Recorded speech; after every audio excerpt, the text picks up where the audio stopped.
That says we're ticking live right there. How's it going, everybody? Sorry for the previous malfunction. Any feedback on your end, Mike? Other than the sauerkraut soup. Oh, that's funny. Are we good? Are we good? Yeah, we got thumbs up happening here. Thank you very, very much. Hey, Mark. Good to see you, buddy. And Kat, you're awesome. I got these little tiny pictures of who these other people are. I can't hardly see them. Those are little tiny pictures. Hey, Daniel Miller. All right, buddy. Well, welcome, everybody. Welcome to the imho.love show. I'm Lou Angelwolf. This is Mike Murburg. IMHO, in my humble opinion, .love. Everything ends in love. All right. Good to be here, folks. And thank you so much. The working title of tonight's show is Hello, I Must Be Going, which I guess denotes a very short visit. And I think that's what it was. I was reflecting on I lost a lot of friends these last couple of years. Guys my age, I'm 62. And these dudes, a lot of my currents faded away. Mm-hmm. Yeah. So. Or it burned out. Well, some of them burned out, some of them faded away. Hey. Well, Mike, how you feeling, buddy? I am fine as frogs hair. Yes, you are. Yes. And you got a brand new granddaughter? Yes, I do. That's and she's healthy and pink and happy? Yeah, and she looks like she's one of us, so, Yeah? Yeah, she's got all the looks of her mother and her father. So. Ah, very nice. They're beautiful people, both of them. Yeah, they're good kids. All 36, 37 years old, Oh, yeah. Yeah, when you look down, that's such a kid, Yeah, it is a kid, sure. And they're still having kids. Yeah. Yeah, I didn't, I was just a couple months shy of 40 when Isaac was born. And Melinda, his mom, was 35 when he was born. So, yeah. She got you right on the cusp. Oh, buddy, it was. These seeds are getting old. These eggs are getting old. Anyway, they're both getting old. They're both getting old, but we still send them flying. No getting out. Steaming, arcing ropes of jism. But anyway, yeah. So yeah, the late in life kids are, understandable. And I tell you, I do a bit about it in my act. I thought I was a much better dad in my 40s than I would have been in my 20s. Because I was partying pretty good in my 20s. Yeah. I'd be that guy at a keg party going, "Hey, you guys seen a kid around here? I brought a kid with me. Yeah. Little blonde hair guy. You see him?" Nah, I wasn't irresponsible, but I certainly wasn't full-fledged dad material. Yeah. But by the time I made it to 40, I think I did okay. And but yeah, just all these, just the suddenness of life coming and going, and going to funerals, and it was so refreshing to hear of a birth. Yeah. I was very happy for you, and that's the joie de vivre. Yeah. We're all surrounded by myocarditis at this age. Myocarditis? Yeah. What's that? That's when your heart gets, it's not like it used to be. Yeah. The inflammation of the heart and material around the heart, that kind of stuff. But, you got to keep it pumping. Yeah, it comes with the territory, though. Yeah. But I don't think pumping it too hard is good either. I think, It depends what you're pumping. Okay, but it's good to get some cardiovascular elevation. But like my friend Jerry Donnelly, he's my age, and he runs triathlons. He's very, very fit. How much does he make when he does these things? I don't think he makes any money at all. But he's a runner. Well, I don't know. I think he's pro. Oh, okay. He's got other Gatorade on his jersey and stuff. I don't know. Yeah, that's a cool way to make a buck. Yeah, but I'm just awed by his stamina at 62. He can what do? They ride a bicycle 100 miles and they swim a couple miles and then they run 20 some miles. Well, see, my philosophy is just because you can, why should you? my thing was, I got a car and I have friends with boats. Right. And you know something? When you're not running on the highway, you can't get killed on the highway. That's true. You know, That's true. Yeah. People are crazy out there. But God bless that Jerry. I mean, he's just he was always a pretty active guy, but I'm really quite proud of him. But you do got to keep your stuff moving. You got to keep everything flowing. Everything. Got to keep all your stuff moving. And you know, I think a lot of people make that mistake is they get very sedentary in their life. They don't do much. I even catch myself. You know, on days that I have a lot of heavy thought, I also require it. Also, it doesn't require it, but there's a lot of heavy sitting as well. Yeah, so you're building up your brain and your butt. My brain and my butt are in fantastic shape. Actually, not really. My buddy Riker has a funny expression. He goes, "It's ugly as a man's ass." There are a few of them. But I've just been on this like emotional roller coaster these last couple of weeks. Mostly good. A little bit of trouble, a little, broken tracks. I'm free falling. Up, we hooked back up on the other side. Yeah. Hey, I went on that world's biggest wooden roller coaster up in Ohio. Cedar Park, Ohio or something. Yeah. Cedar Ridge, something. Cedar Point. Okay. This freaking roller coaster was so fast, buddy. And if I had seen this before I went on, I wouldn't have gone on. Wow. It went way up, it was all wooden, right? All wood construction. And it's the classic looking thing. I mean, it looks like a scary roller coaster. And you're in these antiquated, smaller cars, right? And I'm with my son. He's about, 9, 10 at the time. And when you go up to the top, you come down and you're hauling ass and you whip around and you do this. And then you go over these like whoop-de-doos, as we would call them in motorcycle racing. But as and when I came back around and I'm getting off, I'm watching the people that went behind me. These freaking carts are leaving the ground by this high. I mean, free from the tracks. Oh, yeah. Yeah. And I'm just like, whoa. Yeah, it was a little much. Yeah, 21st century reliability, 19th century mechanics. Yeah. And it was, Mike, keep your hand up. I learned my roller coaster lesson. That was one of them. Then the second one was with my son, again, at Universal Studios. They took me on that one that goes all the way up and then all the way back, the Hulk or something like that. And then it spins at the end, and you're like, oh, you can't see where you're going. You're all disoriented. And, man, did I get roller coaster sick off of that. It totally spun my equilibrium out. I mean, I was like walking down the sides of walls. My balance was way off. Yeah. And I guess he was about 12 or 13 when that happened. So, son, the roller coaster days are over. Yeah. I'll watch you. And I'll cheer for you. But I'm not going anymore. Yeah, you get the roller worries. Man. Lord knows what happened to my pineal gland while it was up there. Just spinning around, lost in that sauce. Yeah. So, and that happens. That's something else that happens to you as you get older. You don't have that balance, and you don't have that. That's why old dudes wreck on motorcycles, too. Yeah. Because they don't have that. When I was young, man, I'd lay it right down. I'd drag a knee, all that stuff. But I don't have that anymore. No. I don't have that level. No, you also have the higher level of intelligence. Realize. Oh, is that what it was? It's crazy to begin with, and it's just suicidal if you're crazy and old. Yeah, and want to drive like that. So yeah, you gotta know when to hang it up.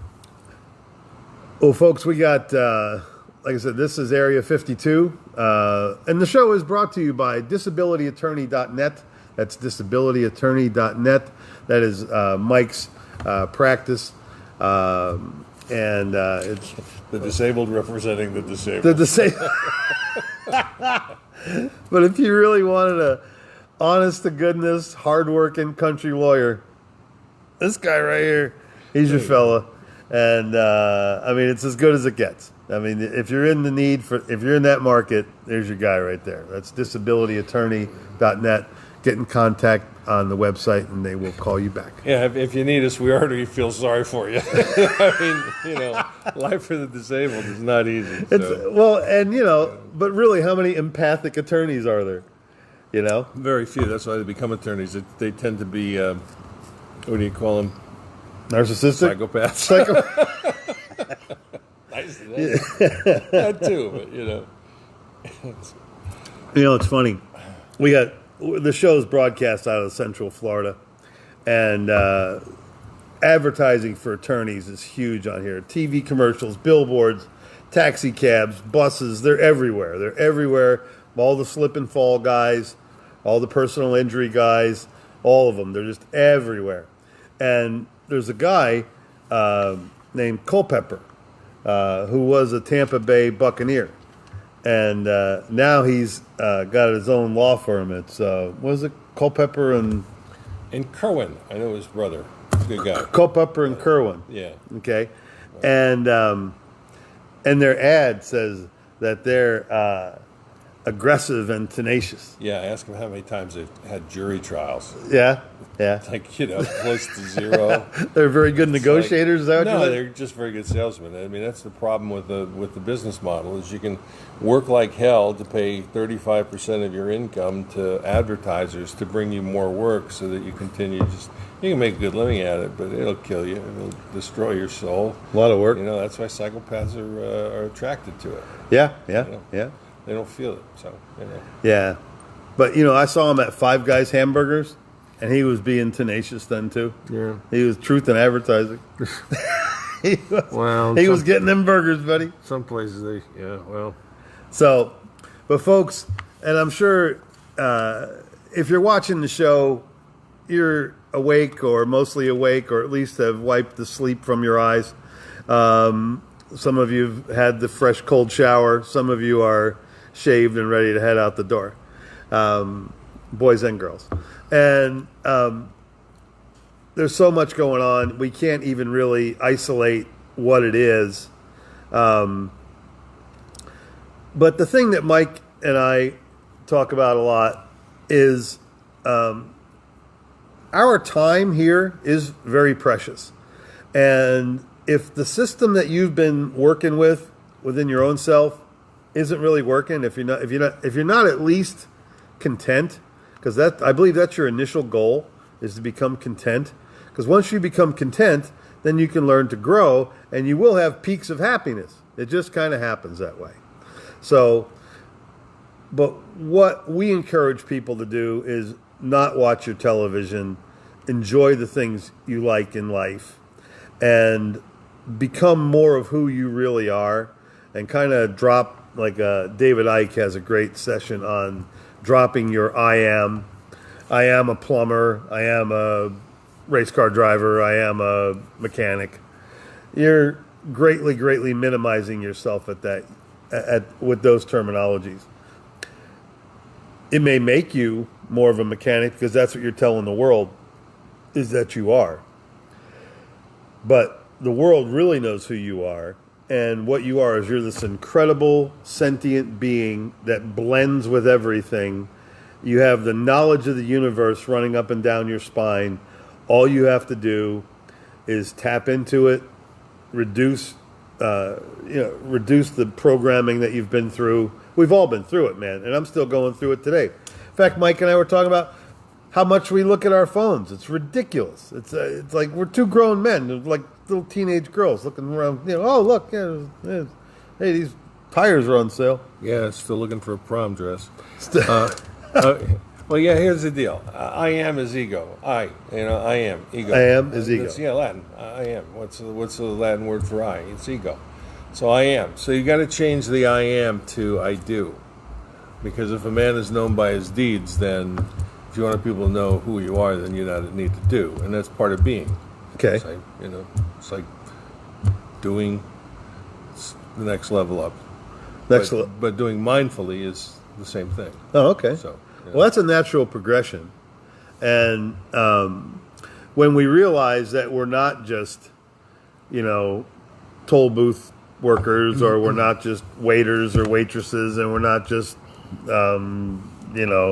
boxing managers, whatever you think you are, when you kind of shed that away and you really start to get in touch with your soul core, which I believe, well, I'm going to read a little piece that I wrote, and it's your gut, and it's your heart, and it's your head. Use your head, trust your gut, and your heart will always take you home. It's just wonderful, wonderful. It's a 3-part thing, and if you look how the magic of 3 in our world, it totally, totally makes sense that all your decisions and all your emotions would pass through this heart, stomach, mind process, because that is what all cells do. All cells eat, which means we consume some piece of information, and then we digest, and when we put it down into the stomach, and then we eliminate it. You can either eliminate it as a discarded thought, or take it to, or glean what's left out of it for your next case or whatever it is. It's pretty complex, but I like to minimize things. So just to make them all... Yeah, keep it simple, Starseed. Keep it simple, Starseed. There's a T-shirt for you. Well, anyway, the other day, and I've been blessed with this time in the studio, the other day I just started writing stream of consciousness like I used to do back when I was a stand-up comic, but I was trying to write jokes all the time. I'm still a stand-up comic. I just don't write as fervently as I used to on comedy. I'm writing this stuff now. So anyway, I wrote this on December 10th, just a few days ago. December, Deca, means 10. It's the 10th month, but yet we call it 12. Why? Because Julius Caesar and Pope Gregory over 400 years ago tampered with it. Governments and religions binding and re-releasing time. Mega bullocks on that. December in Central Florida. Nothing really dies here in the tropics. It only weakens to protect itself from what we have been known as winter. Plants, animals, and humans all position themselves for some intensity that hardly ever arrives. A Florida parka is a jacket with the lining zipped into place. We are so blessed with the mildest winters here. There have been years where I didn't turn the heat on in the house at all. You too? Yeah, clear skies and mild winters. It's the best time of year. It sure is. Just can't wait for August again. Oh, just yeah. It like looms in the distance, Part of the cycle here. Yep. Christmas, Hanukkah, Kwanzaa, and the winter solstice. All notes on a calendar, all superstition or a marketing ploy. The only thing with true solidity is the solstice, which requires no ad campaigns or materialism. It just happens, whether we are making notes about it or not. Oh, big-brained human, our folly is tactile gratification. It always must appeal to the lower senses. Our intuition and telepathy go dusty on a shelf in Cabezerville. If you can't touch, taste, hear, smell, or wink at it, it goes unattended. But if it can make you moan, swoon, ejaculate, or make yummy lips, order 2 of them. That flash across your skin, making you tightly close your eyes, it sends your GABA receptors into yup, yup city. You're going to like it. Yup, yup. You think of them, your heart chimes in, you arch your feet, and everything changes for a few moments, and then you park and idle. Your GABA receptors had to rent a storage unit. All of this ethereal magic available in the meat bag that you live in. These moments make you trend towards the subtle realm, but they can't quite get you there. See, all this stuff that, like my friend Jerry, I mean, he gets that runner's high and all that stuff. And that's great stuff in the physicality.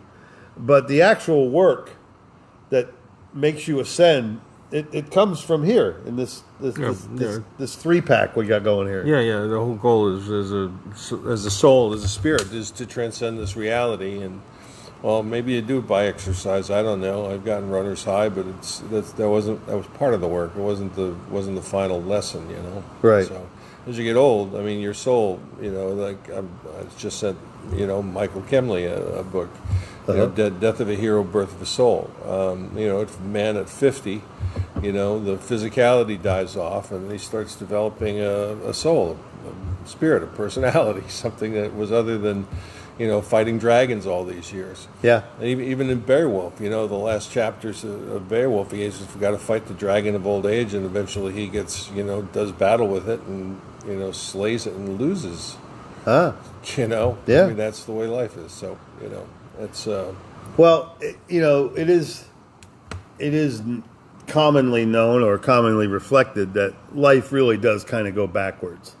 We get all this wisdom and we have all this strength and knowledge and courage accrued, but we don't have the physicality to keep marching on. Yeah, they make it tough.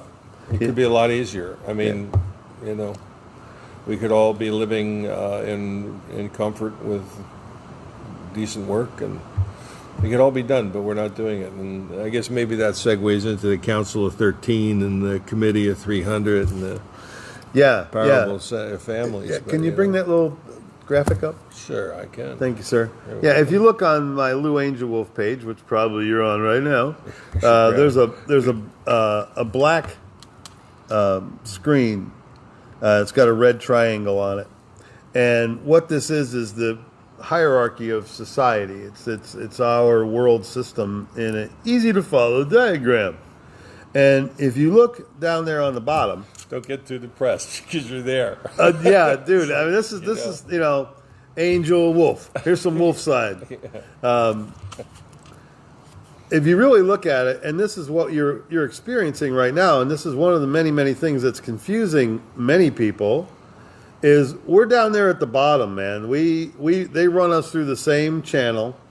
We're debt slaves. We really are.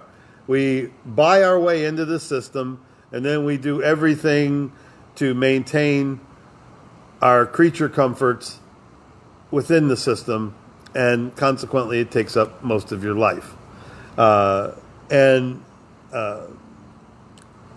It's interesting that this type of knowledge doesn't come to us sooner. I think maybe if we reflected a little earlier, if we weren't quite so distracted, because we all bought into the narrative. There's no two ways about it, I love George Burns's line, though. He's 99 years old, getting ready to pass on. He's 99, he's sitting there, he goes, the whole thing lasted about 15 minutes. Yeah. My favorite line of his at the age of 90 is like, making love at this age is like shooting pool with a rope. I'm so old, we don't even buy green bananas around here. That's right. Yeah. Or buy 2 light bulbs in a package. Funny. But if you look at that little diagram, there's us down on the bottom, and we are manipulated by everything above us, religions, governments, education systems, and the media. There's a constant feed for all of us, and one of us, almost everybody falls into these categories. I mean, unless you're living out in the woods by yourself, and God bless you. But you're going to be, that's your next level up of your controlling factors. Whether you're in school, like my son is right now, whether you pay a lot of attention to media, which apparently we pay a fair amount. We have a show. The government is always on you, and of course the religions, they have another way of manipulating your emotions, and that's how they control the population of the world. And then above that is all the resources, your financial resources, the way money is exchanged, and then your consumer items, the electronics, the furnishings, our houses, all that stuff. And then you have your oil companies, which bring us to all these, which help run the whole system, and another form of debt for us. But then, above that, after resources, you find central banks, tax revenue, interest revenue, the IMF, the International Monetary Fund, the WTO, is that what it is? World Trade Organization, yeah. Yep, WTO, and the Bank of the International Settlements. And then above that, see, now we're getting up there. Now you're getting into some like really huge money. And once you're into central banks, America has a central bank. You know, the one that prints the one that processes our money for us. That's an independently owned bank. That's not us. It does work on behalf of the government, but it's not the government. And then you get into your think tanks up above that, and this is where all the decisions for all this lower stuff takes place. And then above that is the 300 richest families of the world. And then above them is the Crown Council of 13, the world's richest and most powerful families that control everything from there on down. And depending on the mindset of those 13 families is how your life goes.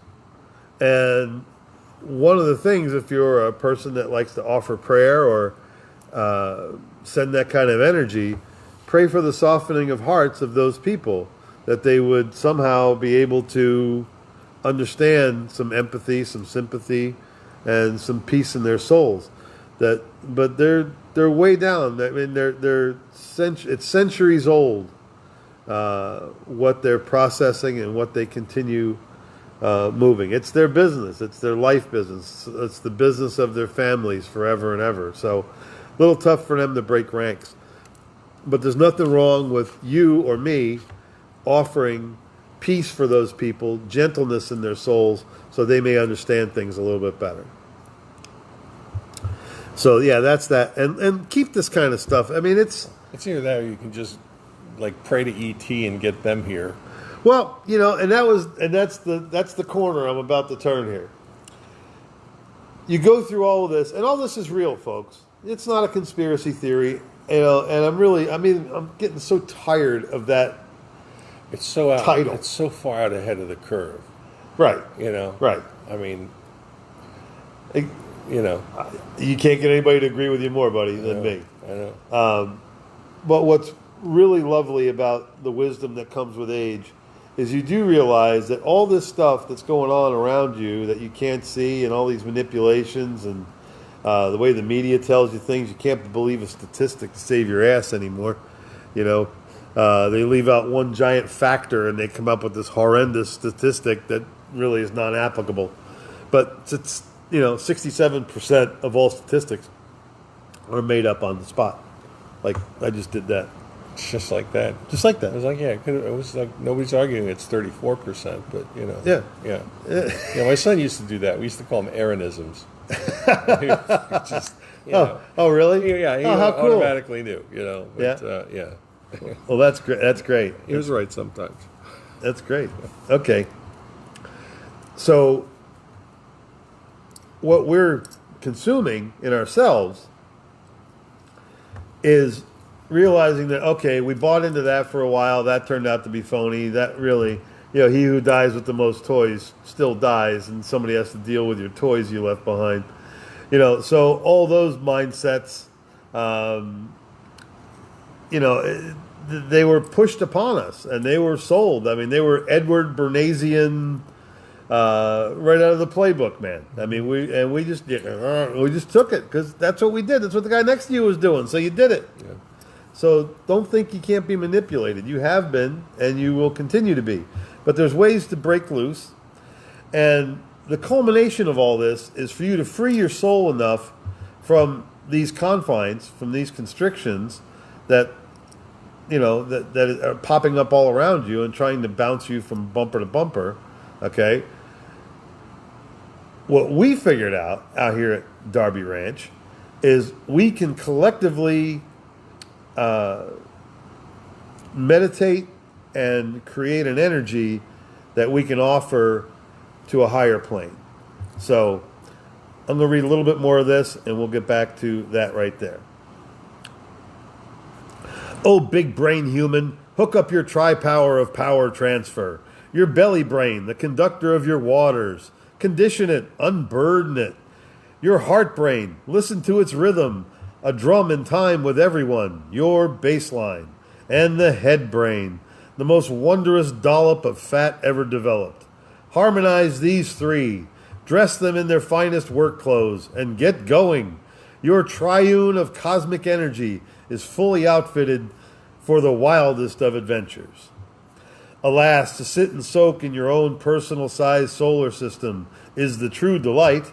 The tactile gratification is a singular act, a beginning, a plot point, and an end. We accumulate thousands of these singular acts, and most fade away or get stuck on our memory walls. Very good. When did you... You've been meditating a pretty long time. Did you start in college? How long ago? I started in high school. High school? Yeah, about 16 years old. About 16? Yeah. Okay. Was that something you ventured into by yourself? Did you have a girlfriend that did it with you, or? No, my sister was a budding genius and psychiatrist, so that was part of the fare in the family. You learn how to meditate. You know? Really? So, yeah, my brother did it. He was pretty good at it. Yeah? Yeah, I was cursory. It was kind of cool. It was, in the books, all the traditional ones, transcendental meditation and, art in the or motorcycle, Zen, the art of motorcycle. Oh, great book. And speak up. So you get used to that kind of stuff, and that's kind of cool because you start asking questions about, is there really no beginning to the universe? Yeah. Is there really no end to the universe? And what the fuck are we doing here? Yeah, and that's the thing that when you do a CE5 or HICE, human initiated contact experience, you understand why the fuck you're here. Right. Yeah. Yeah, you're sitting there, look underneath all these stars. Right. Okay? Right. And all those stars are somebody's sun. That's somebody's sun. Yeah, and there's there are more galaxies visible to the light spectrum within 13 light years, 13 billion light years. That's how far the reach is. Then there are grains of sand on the planet Earth. Wow. And we're talking about galaxies. We're not talking about universes. We're talking about galaxies. So it's absolutely infinite. Yes. Okay. With an absolutely infinite number of uncalculable. I mean, if you make infinite mean incalculable, you're absolutely right. Infinite, it's semantics. It may be the question, but well, incalculable would have to be past infinite. Something like that. Either way, you don't know. Either way, you're not going to get to a point. Right. You're right. You're right. Wherever you go, there you are. Well, and that's where our mindset is. We know that the power of human thought and the power of prayer and the power of manifestation in the human spirit. It's instantaneous across all borders. Yes. It's like throughout the universe. It's instantaneous. Wherever the universe is, it happens. You're there. Yep. And you walk through this consciousness every day of your life, whether you are conscious of it or not. So you can be absorbing all this beautiful consciousness. You can just, the wonder of the air, this all is pretty damn amazing. The fact that we have this beautiful mixture of oxygen that just so happens to match our breathing systems. And we get to orchestrate reality.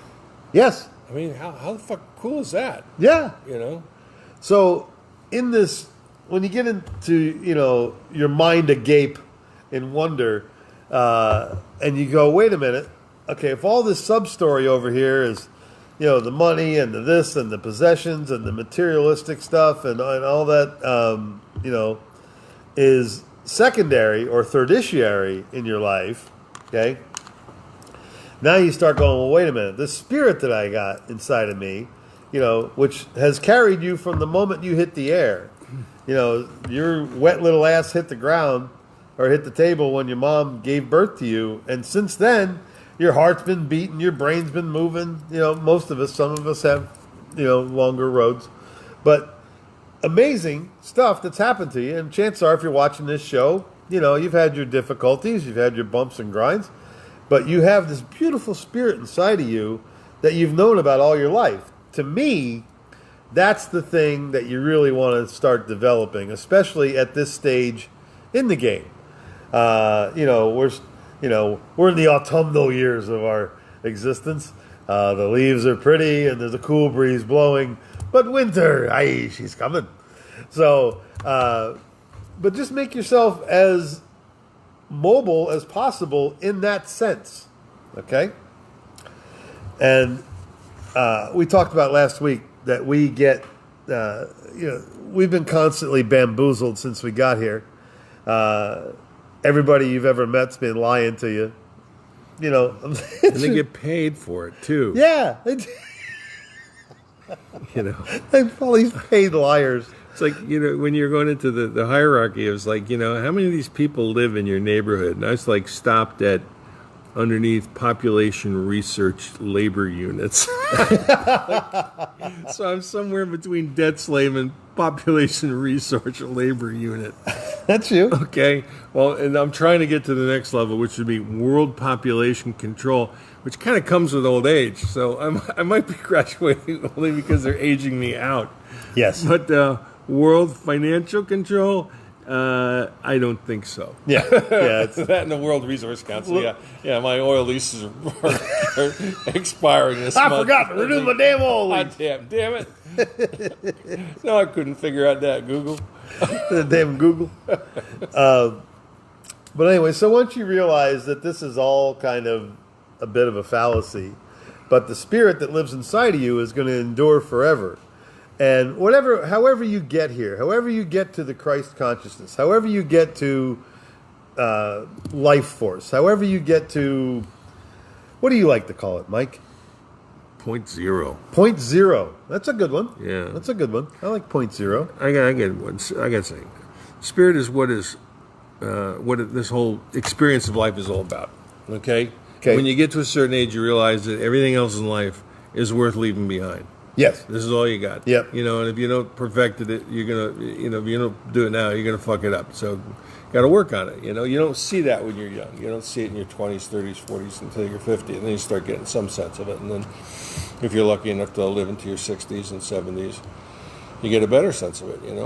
Sure. It's just a shame that we're looking at, what would Dad say? Now at Dad's age, it's like, what did the old man do?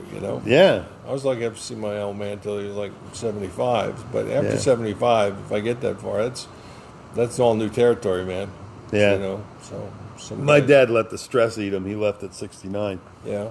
But I'm going to make it past it. I got work to do, man. Yeah. I'm on a mission, dude. Yeah, and y'all are out there. Y'all are here. Everything, all this is happening is a culmination of a vision that Mike had, a vision that I've had all my life. And it was either this or assassin. So I came over here. I wanted to be an assassin when I was little. Well, that goes with the Italian side of your family. I understand now. It's like, hey, Vito.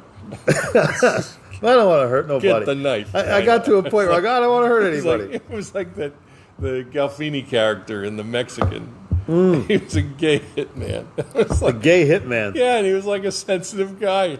Oh, yeah. It was hilarious. That was good. But it wasn't supposed to be. It was supposed to be serious. I couldn't take it seriously. I was just Gandolfini as a gay guy. That was funny. Okay. All right. But like we were saying, all along, they easily communicate to you your five senses, your sight, your smell, your taste, your touch, and your, what's the other one? Breath? Your breathing? Depends on eyes, nose, your hearing. Your hearing. Okay, those five. Those are the five they concentrate on, because if you have those five tuned up, you're a good worker. You can get some shit done. The two they never tell you about is your intuition and your telepathy. And I talked a little about this last week. The intuition that you're born with, man, when you learn to start developing that, really kind of amazing. You can pick up on all kinds of people's vibrations, whether somebody has a choppy vibration or a solid vibration, or it's easy to spot liars. I mean, there's all kinds of stuff that you can tune yourself into that. And then after you get past that, if you get yourself settled with some decent intuitional skills, then you can start doing some telepathy, man. You can start reaching out. You can really start moving along. And this will get me to the next paragraph here. But the intuition and telepathy, There is a yellow brick road without the neo-pagan intonations. To discover all the wonder of you that you have hidden in the creases of your cauliflower. Past lives, reflective futures, channeling you into the present moment. Learn to meditate. If you don't know, find your quiet and let it be. Find the easiest path to your Shangri-La. Get the speed pass. Go there often. Learn the powers of your mind. It is the path. Veils are being lifted as the love vibrations increase daily. Once we get past the materialistic control platforms and settle down into our true being, that's when life truly begins. Wear your intuition on your sleeve. If you feel it, sense it, or notice it, identify it. There are no coincidences. You can remote view objects from across the world with that same observable frequency that runs through you. Learn how to find it. Your prayers can summon divine healing powers that will run through your every cell. So comfortable and purposeful are they, literally a divine element everyone should tap into. Don't be afraid to look for it. And now we're in the home stretch. You love you, whether you know it or not. I kept it as a secret crush for many years. I punished myself for not being good enough for me. I cut my skin. I tormented my own heart. I only looked at broken things. I somehow valued the opinion of the narrative, the status quo, and the in-crowd above my own. My personal weaknesses and societal malfeasance kept me moored in my own harbor, tripped by the hidden currency cords and ensnared by the spider webs of doubt. These harried vibrations ran hard at this weary traveler. Many nights I stood and screamed at the moon about my concerns. Blank stares every time. The elusive answer is not in a scream, but the scream is part of the process. The answer is still elusive, but I know where it lives. It is in the torrential energy, the vortex force, in my triune cosmic energy, the tri-power of power transfer, fully functioning and in tune. It has many parts. They need respected service and fastidious maintenance. They are ever ready and come with a many lifetime guarantee. Know your path to your Shangri-La, your cabin in the cosmos, your tiki hut on the sea of tranquility.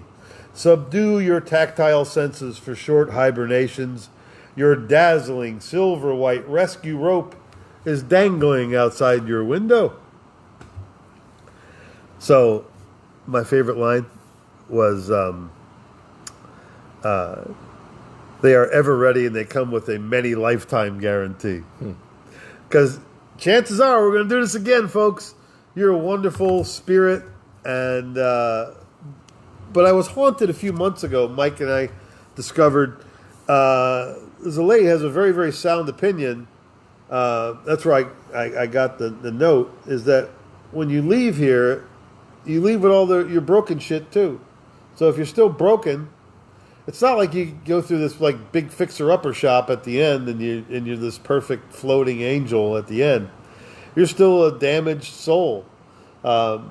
So the more repairs you do on this side, I think the less laps you have to take. There's nicer dimensions than here. Earth is kind of like known as a celestial boot camp. If this is for daring souls. You're very brave to be here. Just know that about yourself if you don't. So just the fact that you said, yeah, I want to go there, the other spirits go, oh, dude, you're really something going to Earth. Oh, man. Well, that's why we have short lifetimes. So we have fit all that stuff to do in it. So, hey, I want to shout out to Amy Cobb and Michael Kemley. They've been I've been posting again my Wahoo Ching. Yes. And they've tell people what that is, Mike. Wahoo Ching are the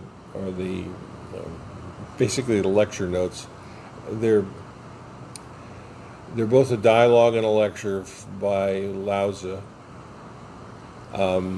And they're 81 chapters, and they very much expound upon and fill the skeletal bones of the Tao Te Ching in.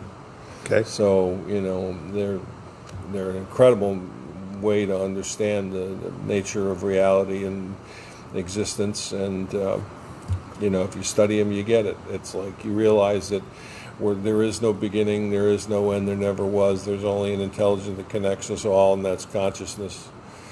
And we're discovering that in science and everywhere else, and especially quantum physics and the sequelae of quantum physics. But it all ties us into the same thing, and it's just an incredible miracle. And you have to respect that. This is all a gift. It's a wonderful, beautiful gift. So make the best you can of it. There's a challenge. Work your way through it. I mean, there are beautiful people in this world that you're going to meet and know, and if you follow that path. But yeah, that's. I had been contemplating and writing the first 13 chapters when I had my old friend visit me down in Tampa on October 5th, 2015. Well, tell people about that don't know. Oh, okay. Well, we got a lot of new people watching now. Oh, okay, cool. Well, I had injured my foot, and I had worked up a bacterial infection that put me in bed for a year. I was limited to 1,000 steps a day, pneumatic boot, and on antibiotics for a while. So I started finishing my book on the Tao Te Ching. And then after I'd finished it, the second draft, maybe it was a third by then, I'd been posting it every night that I finished the writing. So however many days it took me to post it, I'd immediately post it. So I was sending this out into the universe. So I got to the end of that, and then I started, working on Laozi's other works, which was the Wahoo Ching. And he wrote the Tao Te Ching. This is a real oversimplification of the history, but he wrote credit him with the Tao Te Ching, and then we credit him with the Wahoo Ching, although there's some argumentation that there was a school or a number of people that did that, but the historical record seems to indicate it was one person who lived he was a teacher of Confucius, and he lived at about the same time as Siddhartha Gautama Buddha. And some people would say that the dialogues in the Wahoo Ching are a Socratic dialogue between Laozi and Siddhartha Gautama Buddha because of the way it's written and the way that the Buddha is referred to.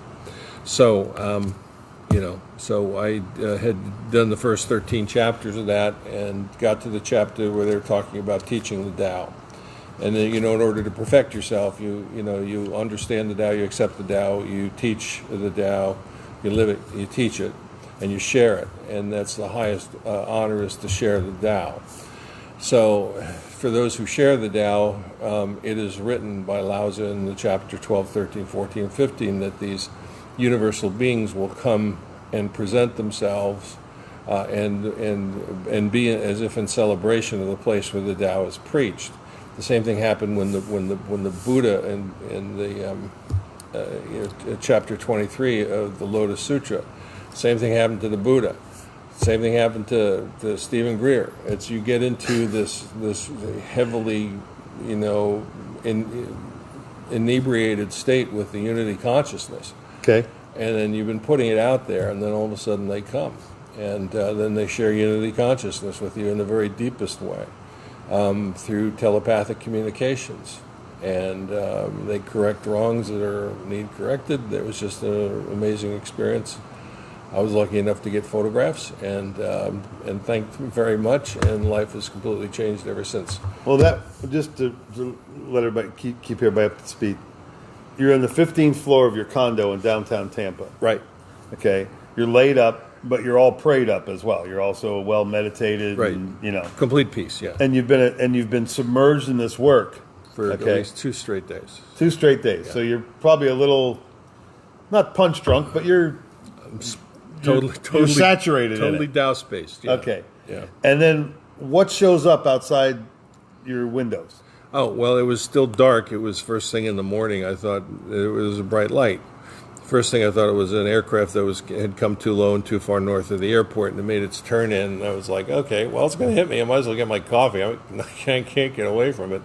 And I started my coffee and came back out to the balcony. It was still there, and because of the pulsation it had, I recognized the signature immediately as one of the 5 crafts that I had seen in January 19th, 1979, with like 50, 60, 70 other people. So I knew it was the craft. I mean, it was the same intelligence. There was an immediate connection. So you knew who they were. Yeah, absolutely, okay. Absolutely, yeah. So I wasn't, afraid at all. I had the download. I had the frontal, cortical stimulation. and I got information that it was kind of funny. It was kind of like ayahuasca in a way. You meet the godmother or the grandmother, and she says, "Yeah, I got to eat more fruits and vegetables." She like talks to you. I mean, it's like when you're like in this ayahuasca state, right, altered state. But it's the same thing with ET. It was like, yeah, you got integral universal being wrong. It was like, huh? He goes, yeah, we are universal integral beings, integral universal beings, either one. And it was like, oh, that you mean they're more than human? And it's like, yeah. It's like we are they. Yeah. And this is what you get to. You get through this physical reality as human beings, and you get your spiritual path, and then you get to become one of us. Mary Ducina calls them ultra-terrestrials. Ultra-terrestrial. Well, whatever they were pretty cool. And they come back, and their friends come to visit us, and we see a lot of them here. And it does. Well, they walk among us, and they can be as shape-shifty as they need to be, or whatever, all that stuff. There was a strange article that came out this week about they're damage to. Caused by contact with extraterrestrials. And actually, the guy from Stanford actually put out this crap.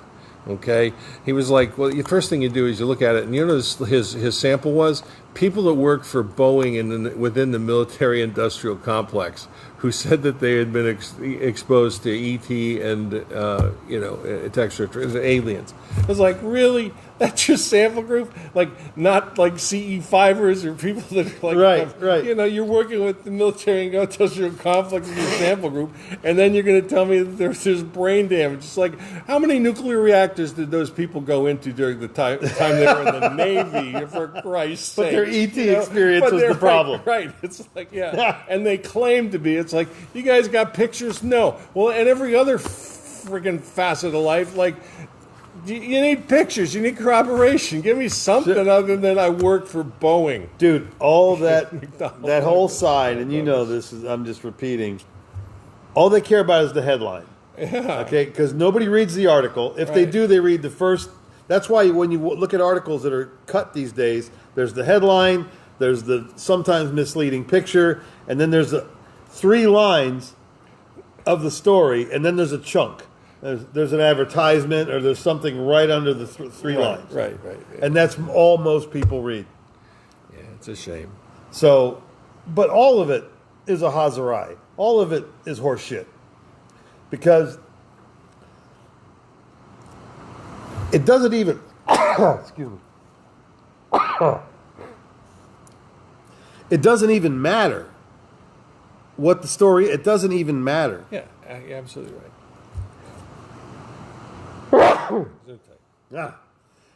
I mean, they're so far out of it anyway. They're still wondering if ET is real. I mean, right. or at least they're taking that stance. It's like, really, just go look for Santa Claus instead, okay? We got him here. Well, people are very often. I hear this all the time about government disclosure. The last thing you really need is the government to tell you that this is real. Okay, you already know. Okay, you don't need any more guidance from the blinking lights. Okay, you really don't. Just follow your heart, and if your heart really has some wanderlust in it, it'll bring you out here. It'll bring you out to, well, what's past us? Okay, and imho.love, which is shared every week on YouTube, BitChute, Podbean. The home page is imho.love, and of course the Facebook Live are downloaded as well. All these, they're all available. This is completely nonprofit, it's non-monetized. We don't even edit it. So this is all raw footage, and we do it every week with loose notes. But this is the mindset that we contend with and deal with and learn from every day. I mean, we're going to read something during the week, or we're going to take in some video to view or some documentary to discern. And there's amazing stuff. And what you start to realize after a while is that the truth is not going to be given to you on a major network. The truth is going to be found by people like us, people like you, who know the Cat Carroll is such a wonderful little detective. She's got, and next week we'll talk about it on her show. She's got this wonderful connect the dots thing, a very, very grand scale and claim of supernatural things. But it makes sense. She gave me the thumbnail on it today, and it makes sense. So we'll talk about that next week. Thank you, Kat, for all your input and your helping me with my content on my writings. And oh, by the way, that piece that I just worked from, that's on the front page of my website. If you like it, or my Facebook page, if you like it, download it, share it, whatever you want to do with it. It's fine with me. They're just words. If I ever monetize my words, which I probably will someday, but it'll be for entertainment purposes only. So, and tomorrow night, get to go with some friends and see Jim Brewer over at Side Splitters Comedy Club. He's actually